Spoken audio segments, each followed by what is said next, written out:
Quindi مساجد كمسجد الزهراء الله فيها ينبغي وهو culimada masaajidka ayaa bishii ramadaan mar ayaga loo imaaday sidaasaan ku nimid waxaan soonahay jaaliyadda dadka magaalada marka horeysa waxay yihiin loo sariifo baan kusoo wareegtay xilliga isaga adeega xilliga waxaa jiray xogaa mushkilo yaro farqa yeelatay oo ku saabsan masaajidka iyo jaaliyad kadibna waxoogaa yaro fogaatay waxgeysada dowladda كل ده بيجي جواه وده لو أسبوع يعني كان شهرين وضع أسبوع أنت ما دخل حكومة أسبوع صحيح إذا هو مش عايز تروح علينا هو لسه الجاي له في نظر الرد منه إلى أن يجي تبارك وتعالى استكفي عن صوميلين قيادة المضياش ولماذا أيام الله بركة عليك حتى فرقي من سباشي غاز فإلهي وتصبب بركي هنا الذي كبر والذي يطلب الظالم أو في فرنسا الجارية المساجد إلا كالسعام وعمل الرسول صلى الله عليه وسلم وقول له إذا كنت تخطب إلى خلاف الكريم لكن مسألة الجارية هذا هو كلام الحساب قيادة الولايات وقيادة المدير الأسبوع وأنا خير مدير الأسبوع وقف الولايات وننتهى فهو بيانين هو كان يقول لها ذلك يوصل من وجودي نعم ذلك صعنا ومرك الخيار في مشهد كل ده أو شو كل شيء صار ولما خطب عليه ليه مرة في مدرسة عمري الكاس عروس القضي الحمد لله وظل بس يبرد ساجد في الحمد لله حاضر عندما نرى المسجد والتسميسي عملي سوى سعودي مدي لقات في حوش الشيطان يقول لك سكرة حضر على المسجد لا يحضرين إذا شاء الله أن هذا محفوظ المركع أو لا يرى صورة اسمه هذا وسيد فيه وقع من رسوله هي أولا إلى أن أوتي أن تلاقي القوانين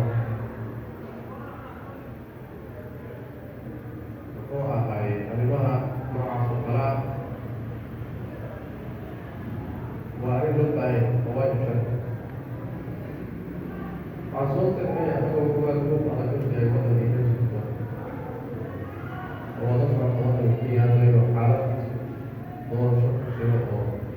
adduunyada caasimada jirto oo dadkii dowladda ilmihiisa iyo carruurtiisa iyo isku ursanhayaaba soomaalida waa kasii dalalka dhowr meelood bay qaxdayo markii waxaa sheegay in qaxwa oo kusii diyaarsan tahay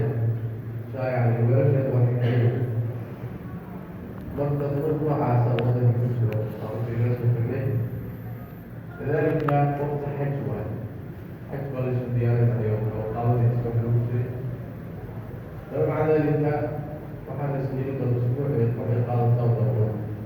usbuuc noo badan kartaan oo meesha gaara saasaan ku yimid hadaan idin yimid usbuuca hadda idila joogay habeen iyo laba habeen oo meesha nimid oo ah kelimaad jeediyey mooyaane daga ku faminay xogaaga yartay soo baxay iyo xogkudurintiisa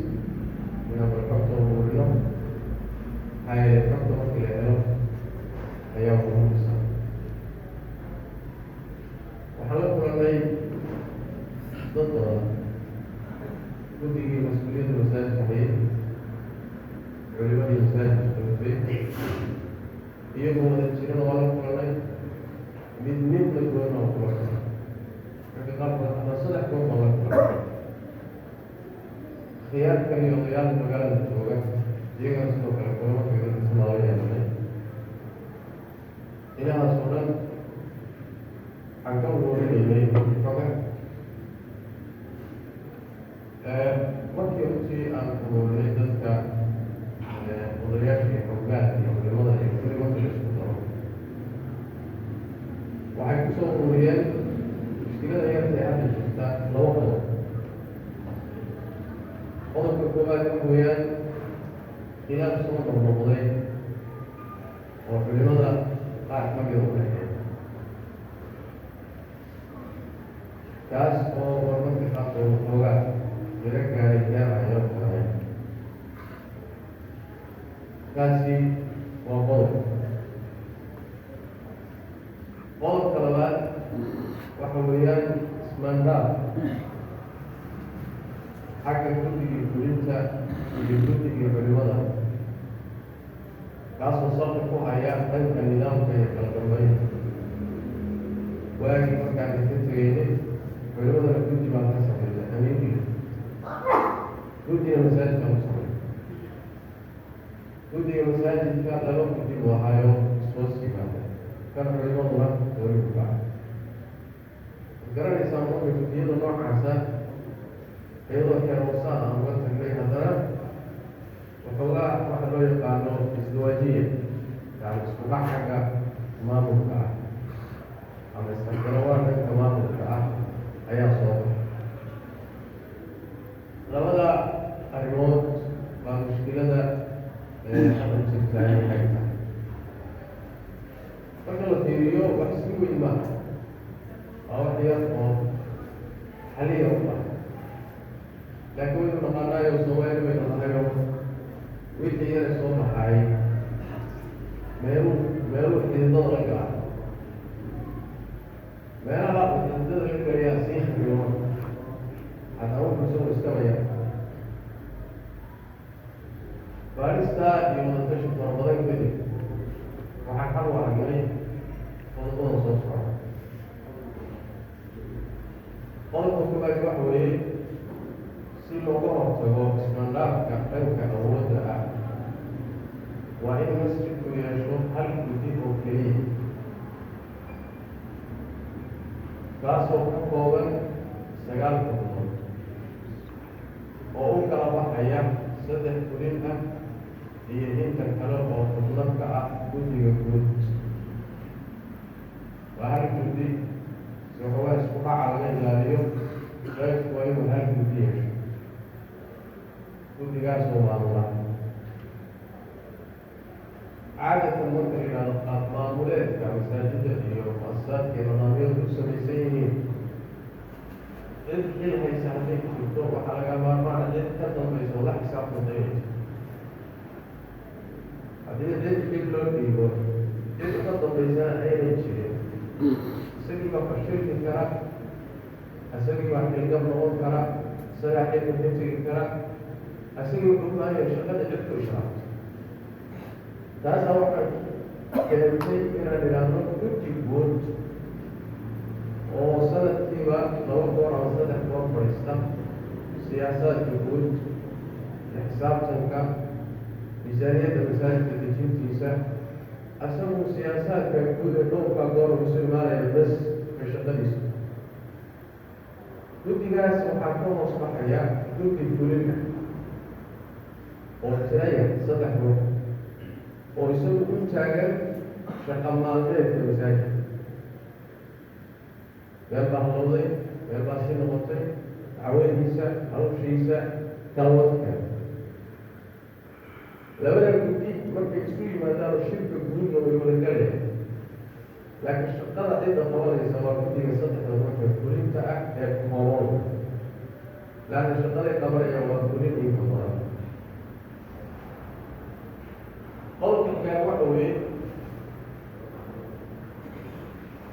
in guddiga masjidka lagu daro 2 xubnood oo cusub kuwaasoo gelaya booskii ay ka baxeen 2 nin oo gola hore ka tirsan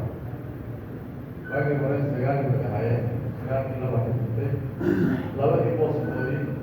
ayaa laba masuulkooda oo xigaay wax weeyaan in kaalinta culimadu noqoto akrinta duruusta iyo gudashada dacwada iyagoo isla markaa ilaalinaya nidaamka iyo kala dambeynta masjidka loo dejiyey culimadu inay risaaladii masaajidka iyo dacwadii iyo waxbaridii iyo duruustii iyo hawshooda halkaa isla markaa nidaamka masaajidka loo dejiyey inay ku soo masaajidda annaga nairobi aan ku hayno guddigii sida guddigan oo kale culimaduna markii dacwo iyo duruus iyo masaajidka wixii ka baxiyay wadaan iskaashina waa gactay nidaamkaasi guddigu masaajidka u dejisay bayna culimadu ku socdaan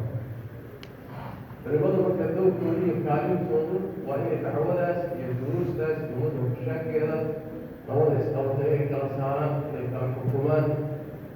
mas-uuliyaddooda iyo xilkooda waa xilka ugu muhiimsane masaajidka uu kusaya hawshooda inay sidaa ayib isla markaa macnaheedu maaha inay yihiin guddi kale oo guddiga masaajidka u dhasan ku garablisaysa maaha ayagu wax weeyaan wadiifadoodu waa shaqo dacwo laakiin nidaamka masaajidka u kala socda iyo go-aankiisa waxaa iskale guddiga